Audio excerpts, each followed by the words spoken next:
Howdy, folks. Good afternoon. How are we all doing today? It is my part 3 video.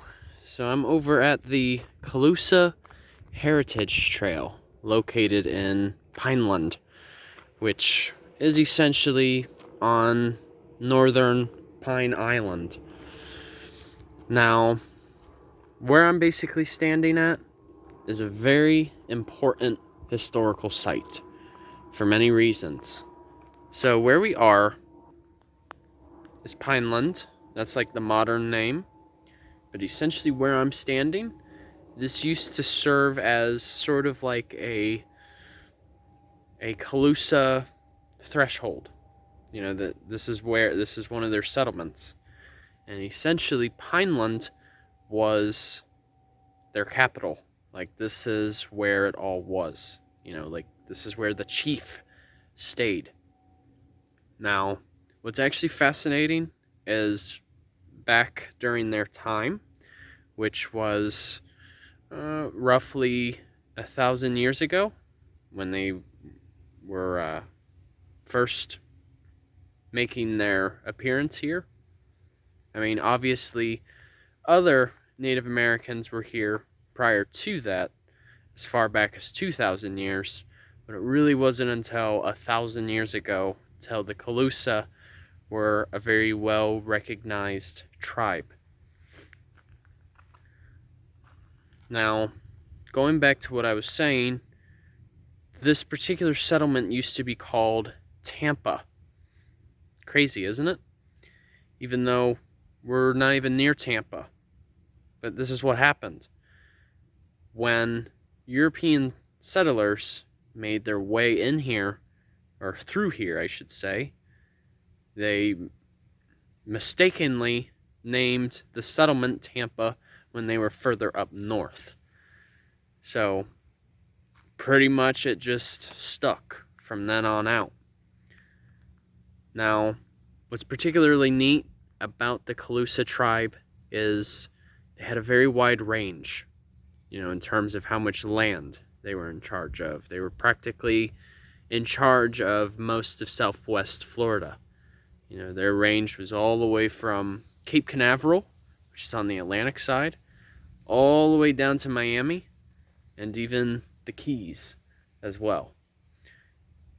And then, of course, this part of the Gulf Coast. So they really covered a lot of territory. And it was often believed that the chief during this time dominated up to 60 different towns. That's like a mayor on steroids. Now, it was around back in the 1700s when eventually the Calusa abandoned their settlement here due to the influx of Europeans making their way. And of course, disease. That was a big factor too.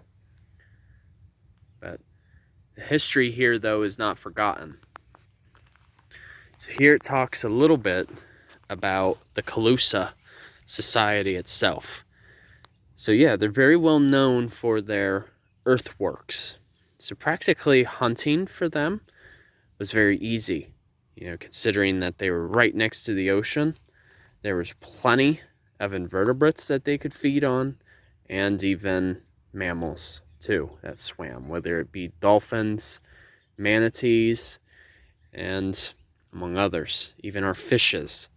So it was very easy for them. They hardly even had to farm whatsoever. But actually, what they're well known for, as I mentioned, they've made a lot of shell mounds.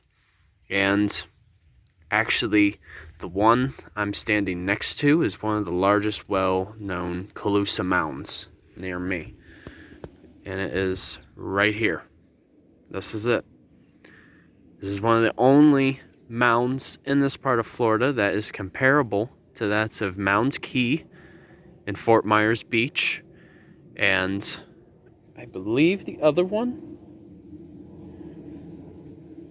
is, I can't remember the exact name of it, but it is in Charlotte County. But right now we are in Lee County. But really, this just talks about what is known about their society. You know, Calusa leaders were kin to each other, and they inherited the position. Let's just say each member of the tribe had a very specific role, whether it was in a particular trade or even town planning, as it mentions right here. Now, a lot of these mounds that they built were mostly made out of shells. So, come to think of it, like, this whole mound is made up of dead organisms. You can actually see like a little bit of the shells right here. So a lot of those shells were once inhabited by marine organisms, but they were most likely hunted, and then they contributed it to their building of the mounds. Most of it was used for settlement or even as burial mounds too. So it's really neat to see something like this, because now it's finally given me a glimpse of, you know, some of that cultural history aspect that's found in Florida. Okay, so now I finally had the chance to learn about the name. It's called Brown Mound. Okay, so it's about 30 feet high, and it was the house on the hill, as it says on here. But these mounds typically would help provide protection, you know, especially from influx of flooding, and it even allowed a great vantage point as well to spot their enemies.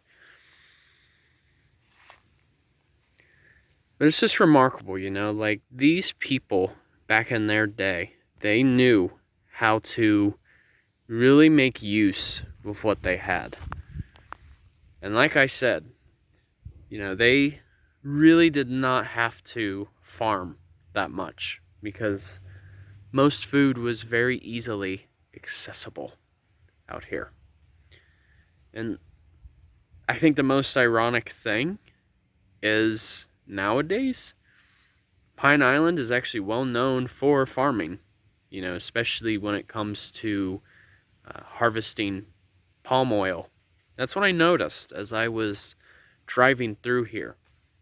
You know, I noticed some plots of land that had monoculture, and there are indeed a lot of botanical gardens on Pine Island as well, and quite a few markets. So it's like driving through here, it's really giving me those past Costa Rica vibes. You know what I'm saying? For those of you who've been down there, you can totally understand what I mean. So, all right, you guys. Hope you had a decent understanding of some of the Calusa. This is just part of the trail. So I'm really curious to see what else this place has to offer. So, all right, you guys, take care. Enjoy your Sunday, and Journey on a Journey is once again outwards. Take care, folks. See ya. Take care, you guys.